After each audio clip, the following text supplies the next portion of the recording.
literally for his quality of life, it is medically necessary for him to continue. Hey there, it's Claire. I'm the owner of Clothed in Blessings. We are a Christian clothing and accessories company with a mission to raise funds and awareness for others while creating pieces that spread the gospel to those around you. Today, I'm here with Jenna. Jenna is a featured Fundraiser member, and we're going to learn a little bit more about her younger brother, Owen. Jenna, thank you for being here. Thank you for having me. Of course. Can you tell us a little bit about your brother, Owen? Sure.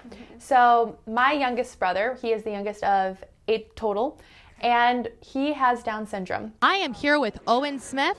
And Owen, do you support Illinois Family Institute? Yes. That is awesome to hear. And are you ready to have a good time this evening? Yes. Wonderful. We did not know this when my mother was expecting him in early 2020, before the whole pandemic happened. So when he was born, we had a lovely surprise of, okay, he's going to be a little bit different. He's going to have a little bit more of a different challenge in life than the rest of us have had. And even more so than that, a few days later, he was rushed to the hospital because he was having breathing complications. And so we found out through that he also had a couple holes in his heart. And it sounds TMI, but like this is just how God has designed our bodies to work. Yeah. But his bowels were not completely connected all the way through. Okay. So he also was not able to in any sort of way. Okay. So he had emergency surgery within a couple of days, and the doctors were telling us like, oh, okay, within the next 2 months, we're probably going to be able to do a couple surgeries to basically fix him, and have him have as normal a life as he possibly can. That's when the pandemic hit. And so for the first year of his life, Owen was in and out of the hospital instead of having everything done within like the first 2-3 weeks. It was kind of spread out through the entire year. And I think that was a blessing in disguise, because having all of those surgeries done puts a lot of stress, especially on a brand new little body. And even though we trust that the doctors know what they're doing with like doing all of it in such a short amount of time, we're grateful that God did give us the time with him to be able to learn who he was and have a better relationship with him, because that first year of life was us not having time to process that not only does Owen have Down syndrome, but he also has medical complications on top of that. So that was a fun experience to go through, but praise God, Owen is thriving today. He's had a couple more medical challenges. So for example, 2024, he was diagnosed with epilepsy, which was one of honestly the scariest moments of my entire life. And one of the things that I never understood, especially about people who have been diagnosed with epilepsy, is the doctors cannot guarantee that you will never have another seizure. They all just say, we don't know if this medication is the right one for you. We don't know if the dose is too high or too low. So I guess we're going to find out. It's all trial and error. And that is something that you never ever really want to hear, especially about your youngest brother. But all through it, he's going to be 6 in January. He has been such a bright light and a trooper and just so stubbornly resilient that anybody who has the joy or blessing of meeting him just walks away knowing like, wow, God knew exactly what he was doing with placing this little kid here in the world. And in your family. Yes. Very intentional about Big what time. family. That's so awesome. Yeah. So can you tell us a little bit about Owen and what some of his favorite things to do are? So Owen I think he's basically just like any normal young kid when it comes to like what his preferences are and his favorite proclivities. The one thing that is different, and this is something that I've noticed a lot about kids who have Down syndrome or people who just have Down syndrome, is they have the capability of getting so fully invested in something that it becomes their favorite thing. So anything that they're doing is their favorite thing. That's awesome. It's so amazing. I will say, however, that imaginative play that's his wheelhouse.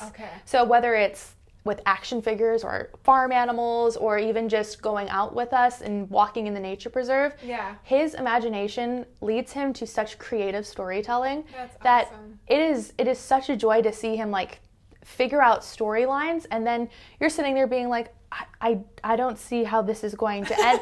And he just everything ties up together in the end. He is amazing. Especially doing bear hunts. He loves doing bear hunts in the nature preserve. That's one of his favorite things to do. Oh my gosh, that's so fun. Yes. Another thing that he loves is shopping. That's his this you know year. What? Me too. Yeah, I know. A kid after my own heart, honestly. He actually asks for it. He just goes up to us like, hey, what do you want to do today? And he's just like, shopping. Amazing. Let's go. I would love that too.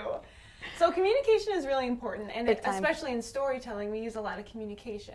What kind of challenges have you seen Owen face in communication?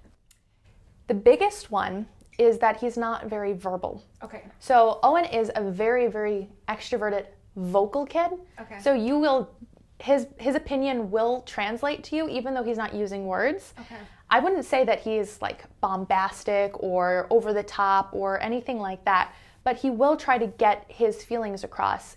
And that is why communication, like you were saying, is super, super important, because when you have the words, when you're equipped with the words and the tools to know how to say the words, that's a game changer for anything. Totally. And so with Owen especially, like what I was saying is when you sit there and you watch him like have imaginative play, you're sitting there thinking like, okay, what is he doing? Because he can't necessarily tell you. Right. He tries to translate what he's doing for you, and then when you are also playing with him, he also tries to translate, okay, I want this to happen, I want this to happen.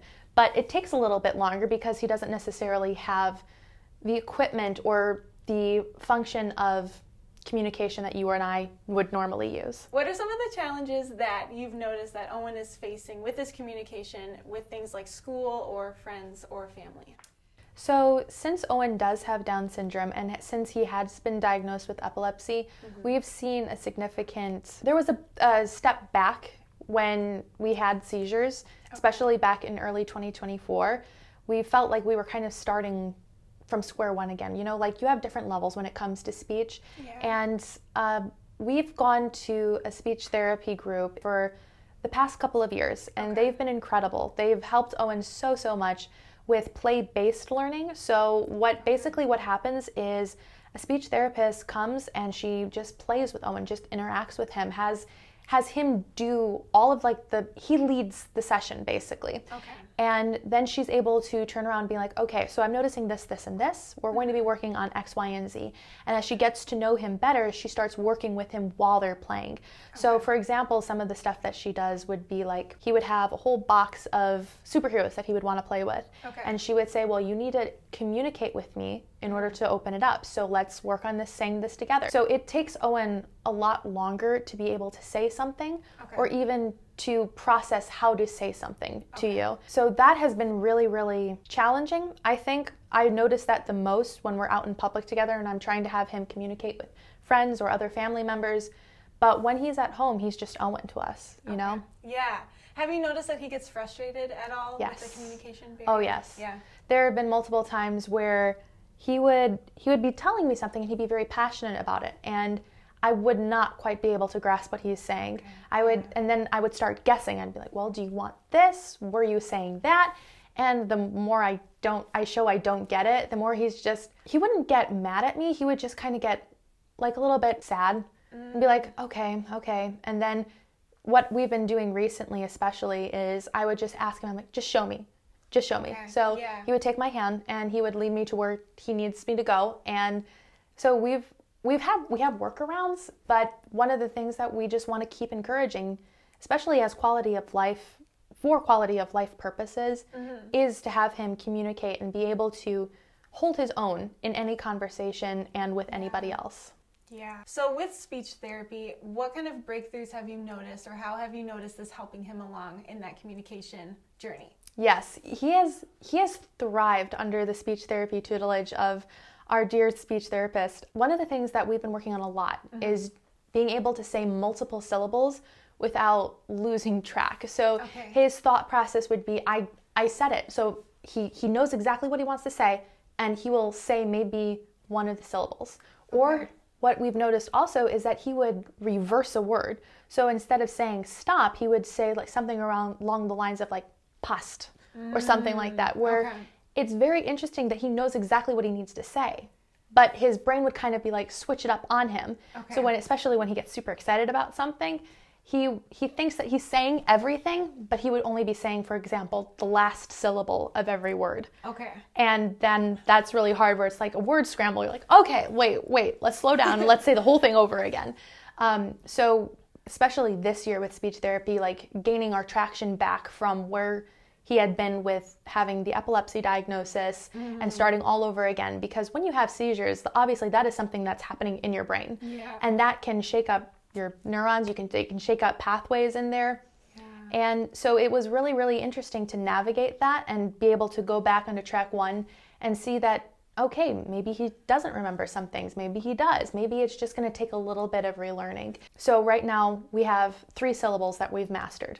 Nice. So he's starting there, and praise God, that has been something that has been so helpful for him. That is awesome. Yeah. So for speech therapy with Owen, a lot of times I, in my naive mind, often think that speech therapy is just, you're saying that sound wrong, let's fix it. But in the case with Owen, it's a lot more than that. So with Owen, it's a lot more than just saying a certain syllable in a certain way. It's how can we get you to understand to communicate that. There's a lot more cognitive development as well, like you've mentioned earlier. So speech therapy is really important, and ongoing speech therapy. So was there ever a period where that therapy stopped, and did you notice a shift in the consistency of speech therapy and the progress he made versus maybe that dip in appointments or therapy? I would say so. When we would have a break or a longer break between therapy sessions, you would see kind of, I wouldn't say it's a regression. Not I don't think that by any means, but it would be a kind of a shift in his attention of being willing to work on words with you, because the therapy center that we go to, they allow family members in the room while you're doing the sessions, so you're able to observe exactly what the speech therapist is doing. That's and you nice. can replicate it at home. That's really and nice. So when we are home, we basically have kind of like a little family meeting at the end of every speech therapy session or the end of the day, and okay, Owen's working on this and this week, so this is what we all need to focus on. And everyone works with him, like just in passing in day-to-day life. That's awesome. And so when we don't have that, I guess like that next building block to jump off of, when the pathologist goes, okay, so I just noticed this, that's what we're going to be working on. For example, what we're working on really, really hard right now is having him say the F sound. Okay. So his mind does not quite comprehend that when we say fish, we need to actually put our lip back and say fish. Okay. Right now, he goes, fish. That's not something that, is a word. So we're working really hard on that. Another example would be something like saying the k in cat. That is something that just comes naturally to us, but he cannot understand how to make that sound. Okay. He knows he's supposed to make it, and he watches us intently as we keep showing him. So something that our pathologist has taught us is, for example, you're going to try to put your hand right here at the back of his throat and try to like close it to make that like the little connection in the back of your throat. Yeah. That's how you say the word. Wow. So you need to close it in order to say it. Yeah. He does not understand that yet. Okay. So if we didn't have her pointing out these little differences and tips and tricks on how to help him move forward, even though our family would be trying our best, we would not have the equipment. We would not have the understanding in order to help him. Sure. Now we're going to talk the financial side of speech therapy. What are some of the barriers that come with affording the full cost of therapy, because it's very expensive? Yeah. So we are a part of a Christian insurance plan, and unfortunately, they recently let us know that they do not cover speech therapy because it's not a, quote, physical problem. And I do understand that, like what you were saying earlier about how your understanding of speech therapy was more just, okay, maybe someone has a lisp and maybe they just need a little bit of help in understanding, like, okay, this is not necessarily how my tongue goes. Yeah. Or maybe, for example, like trying to figure out a syllable and like trying to say the L instead of the W when you're saying lamp.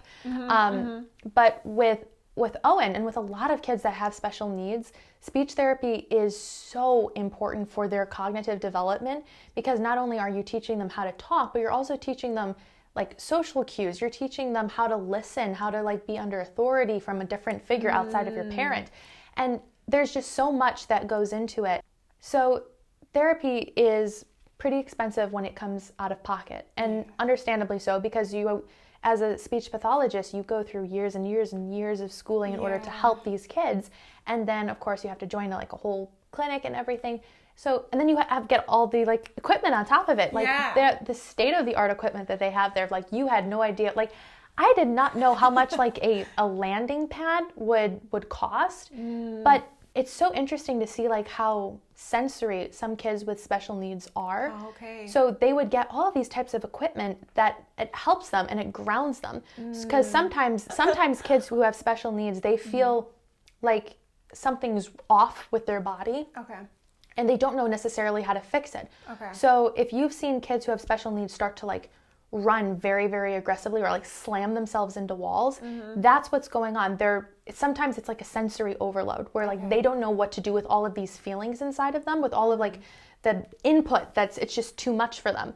So for example, Owen has done this multiple times where if you're at a big event and for example, like a church event and there's just so much going on and everyone's chatting and it's a gym and so it's like super echoey and loud, he would start actually running back and forth and maybe like try to slam himself into one of the walls. Not necessarily because he wants to intentionally hurt himself. It's just he's trying to get rid of that odd feeling, that odd sensation that it's just too much input. Yeah. So the speech therapy place, this is not only a speech therapy, but it's everything. It's occupational, it's physical. Okay. So they have all of these different equipment for anyone to use so it can improve their progress. Yeah. So they make it in safe ways that kids don't have to harm themselves. I had no clue that was a thing before Owen. I didn't know until right now. For Owen, one speech therapy appointment would be about $92. And for a monthly package, comes up to about $460. Oh, wow. So with my parents paying out of pocket after this, because when our Christian insurance company let us know, well, we can't cover you guys anymore, but we'll pray for you. Well, we still have to keep going. Yeah. Especially after Owen's diagnosis with epilepsy. Our neurologist was talking to us about how literally for his quality of life, it is medically necessary for him to continue. Just because it gives him the tools and it gives us the tools to help him improve. Yeah. So he can't stop. Right. It just becomes a bigger burden, especially on my parents, because my dad works in a ministry. It is a non-for-profit ministry. And so it's kind of like a 24/7 job for him. And my mom is a stay-at-home mom. I have 8 siblings and 7 of us are still at home. Wow. And so she's homeschooling. There's, I think, 5 of us left in homeschool. Okay. And so there's just a lot that goes on. We do not come from a double income, and no matter how much I can pitch in, I'm also still going in college, and I also have like stuff to pay off as well. So splitting it between just only 2 small incomes, it gets to be pretty stressful or significant, but we're not going to stop. Right. No, definitely not. It sounds like it's been amazing for him. Yeah. So what are some of the short-term goals that you've seen Owen complete, and maybe some that you have in the near future, kind of like the syllables you were talking about earlier? And then what are some long-term goals that you want to see him reach with this speech therapy? So some of the short-term goals he has completed have been him being able to say short sentences. Okay. Like for example, when I was talking about how our speech therapist would ask him to communicate to open a box. And so she works with him on being able to like actually separate all of the syllables by tapping them out. So he's been able to start saying 3 syllables in a row. Like for example, she would have him say open up. And he'd be able to say it. That's awesome. So now it's almost second nature to him to be able to say 3 syllables at once. Sometimes he does get too excited and he like inverts all of them. Yeah. But we know what he's saying and we have him slow down and repeat it. Yeah. And for example, another thing, over the summer, we had a speech therapist come in because our normal one, she was on maternity leave, which was so fun. Yeah. But she found out that Owen really, really loved superheroes. So she started incorporating that a lot more into his playtime. And then she gave us a little book that she made of all of these superheroes so he can start saying their names. So his goal through the summer was to be able to say all of these superheroes' names. Okay. And he got it. Nice! It was so that's cool. Awesome! Yeah. Very cool. So that's some of the short-term goals that he's been able to do. And then long-term goals, we would love him to be able to communicate clearly and have people outside of our family be able to comprehend what he's saying. Okay, yeah. Because it's always super easy for us. If you're with someone every single day, it's very easy to anticipate their needs, their wants, and even if they're not communicating clearly, you already know what they really need. Yeah. So our goal is for him to be able to communicate with people outside of our family and have them be able to understand him. Yeah, totally. It goes back to why this speech therapy is so important for him. Reaching these short-term goals just stacks on top of each other, and then the long-term goals are soon to follow. Yes. So is there anything else that you would like anyone at home to know about Owen, or what this support for Owen would mean to you guys? I think what I would love people to know about Owen is that he has such a heart for Christ. And I do not mean this in any sort of throwaway type of phrasing. He really does have a love of Jesus in his heart, and it comes through in his ability to sense where other people's hearts are toward him, towards his family. And it also comes through in his joy for singing, his prompting us to go to prayer, and his joy and being at church every Sunday morning is just so palpable. And we found out recently that like he listens. He listens to those sermons. He listens to when we're talking about Jesus, and he pipes in, and he shows us that he really does understand what we're talking about, which has been such a blessing for me and my family to know that no matter how challenged he is with certain things, with maybe cognitive development, maybe with physical challenges that he faces, God is always going to be faithful, and he's always going to make himself known even to the least of these. Yes. And so having Owen being able to comprehend, like when our pastor is talking about, you got to let your light shine, and he turns around and goes like, yes, and he holds up his finger because he's going to start singing that Sunday school song.